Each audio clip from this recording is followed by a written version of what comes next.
Good day, everyone! Welcome back to another episode of Teacher Eyes TV!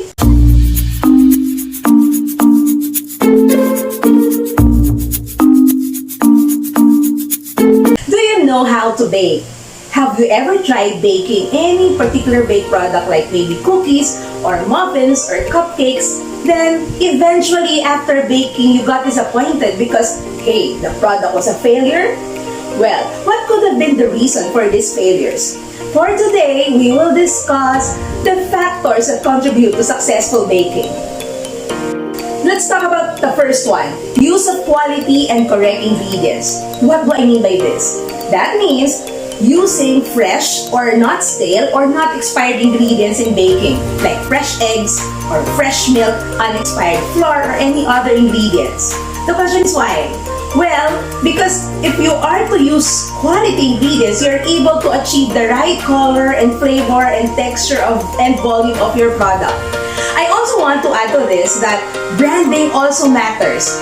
When you are to use the right brand that can give you the best quality of the product, it may be expensive, but I guarantee you that the result of it will be the best as well. I also mentioned about use of correct ingredients aside from quality ingredients. What do I mean by that? When the recipe says use cake flour, it has to be cake flour, not any other kinds of flour. If the recipe says use melted butter, it has to be melted butter, not softened butter. Why? Well, because it will affect the quality of the finished product. Let's have an example. You're baking cake. In particular, you're baking chiffon cake. And then, in the course of your baking and preparation of it, you realize or you found out you don't have a cake flour available. You only have bread flour at the moment, and so you just decided to make use of bread flour for that. What will happen? Your cake will not be fluffy and spongy and soft. You wanna know why? It's because the bread flour is actually a straw flour that is only used for bread making. That is why use the correct ingredients. We go to the next one, accurate measurement of ingredients. What do I mean by this? Everything should be made exact, definite, alright? So when you measure ingredients, you have to know also the proper way of measuring each type of ingredient so that you are sure that when you add it to your mixture, everything is accurate. Because why? It's because it will affect the entire quality of the product, which would always refer to the product's texture, flavor, color, and volume. It is also important to take note that you make use of the appropriate or standard measuring tools. Like for example, standard measuring cup for powdered ingredients and for liquid ingredients, and standard measuring spoons. So when you say 1 teaspoon of iodized salt, you make use of the real 1 teaspoon that is used for measuring ingredients, not the teaspoon that we use for eating. If you say 1 cup of flour, it has to be the standard measuring cup for powdered ingredients and not the coffee cup that we use for drinking. Because you see, other people, they think that the cup for drinking and the spoons and tablespoons for eating are just the same to measure ingredients. But actually, it is not. Let's go to the third factor, and that is correct application of baking techniques. When I say baking techniques, examples of this are, number 1, kneading, the pressing and stretching of the dough when you are baking breads. Another example is creaming and beating. These are used to bake or prepare flour mixtures for cookies. Now, why are they important? Techniques for baking incorporate air into the mixture. And therefore, if you overdo it or underdo it, it will affect the volume and the texture of the product. Let's take for instance, over-kneading a pastry crust. If you over-knead that, what will happen? It will be, instead of becoming flaky, it will become tough, like a bread. So it's a failure.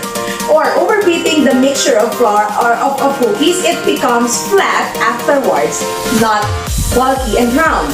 So that is why baking techniques are important to be observed correctly. We go to the fourth factor. We have follow baking procedure accurately. What are examples of this? The first example is preheating the oven. Yes, preheating the oven means lighting the oven a few minutes before baking and setting it to the desired temperature. Why is that important? It's important because you want to make sure that baking is evenly done, and therefore you set it at the right temperature before you place your product into that. That's one procedure. Another procedure is what? Beating the egg whites into maybe soft peak or medium peak. Why is that important? Because these two kinds of egg whites or beaten egg whites are intended for different kinds of recipes and hence can provide different texture and volume to a product. Another procedure, we have sift the powdered ingredients together. When you say sift, what is that? You place the powdered ingredient into a sifter or a sieve in order to remove lumps as you bake. And therefore, if you don't remove the lumps, that will affect the texture of the product as well. Those are just examples of baking procedures that we all have to follow if we want to come up with a good and quality finished product. The fifth factor is use of accurate baking time and temperature. Well, they are important just for one reason. Aside from a quality product, it leads us to even baking of the product.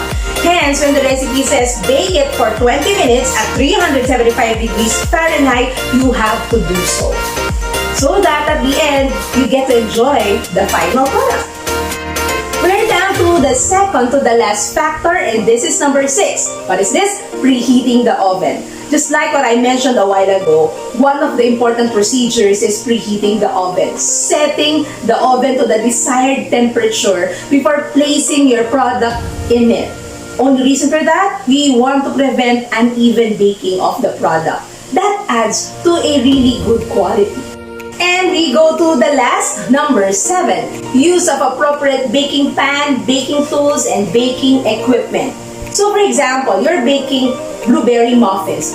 Of course, you have to make use of a muffin pan to bake that muffin. Otherwise, if you use a cake pan, it does not become a blueberry muffin anymore, but it becomes a blueberry cake with not a so spongy and fluffy texture. So before you bake, you make sure that you have the right tools, equipment, and pans that you need for that recipe. Those are the 7 factors that contribute to successful baking. I hope that at least today you have learned something different, something important that will help you in your baking journey. And that's our episode for today. I hope that you will like and share this video to everyone that you know. And if you have not yet subscribed in my channel, please subscribe and click that notification bell for more videos and updates. Once again, this is me, Spackwell, for Teacher Eyes TV. I'll see you again in our next videos. Thank you for watching.